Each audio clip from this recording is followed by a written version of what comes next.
The N2 highway is a crucial artery in the Western Cape and Cape Town. Millions of people live along this stretch of road. It's also the main route outbound from Cape Town International Airport. But in recent years, it has also become one of the most dangerous stretches of roads in the city. Some Cape Townians have had a really terrible incidents, stone throwings, rock throwings, muggings, smash and grabs, and so on along this route. And some people have called it the hell run.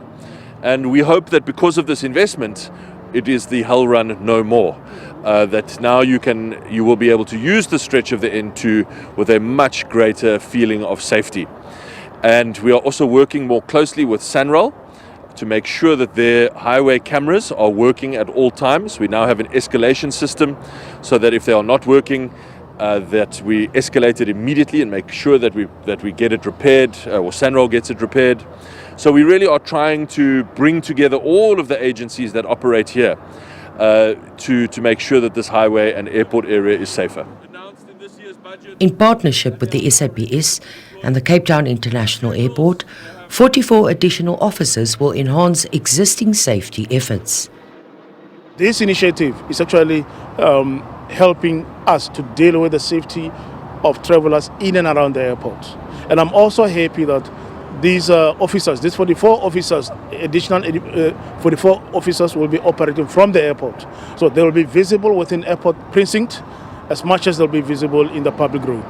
We have offered them office space at the airport so that they can be stationed there but come and operate at the public road.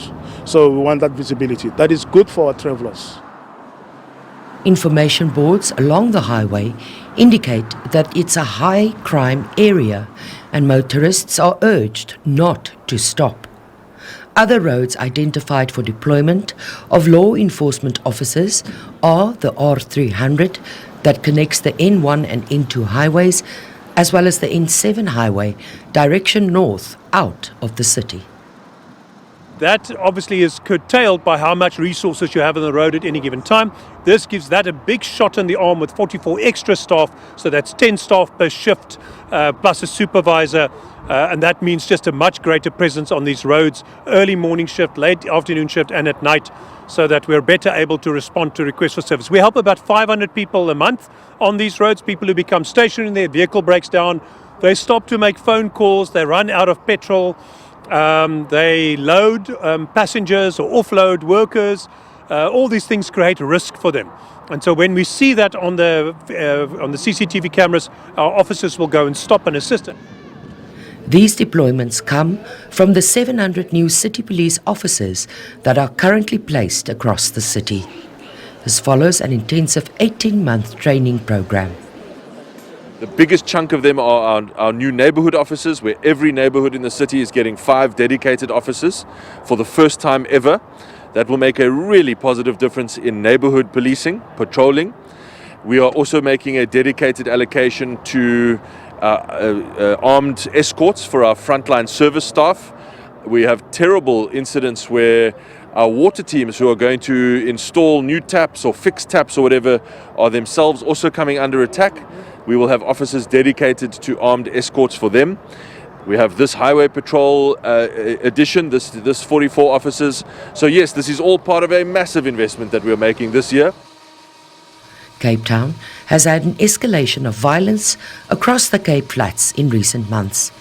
Mass shootings are an almost weekly occurrence, fueled by, among others, gang-related violence. In response to the crisis, exacerbated by the shortage of police personnel, the City of Cape Town and provincial government has deployed more law enforcement officers. The expansion of our SWAT team helps us with creating more special operations capacity. We have a gang and drug task team that does these operations every day. Over the last months, we have given SAPS over 200 members per day to assist with their gang operations in the 11 gang stations.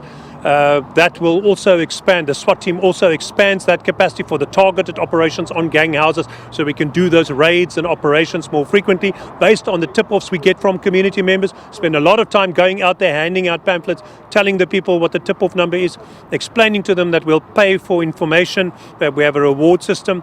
get a lot of information from the public that helps us do a lot of enforcement, drug enforcement, but also firearms that helps us get to those approximately 400 to 500 firearms a year. Mariska Botha, SABC News, Cape Town.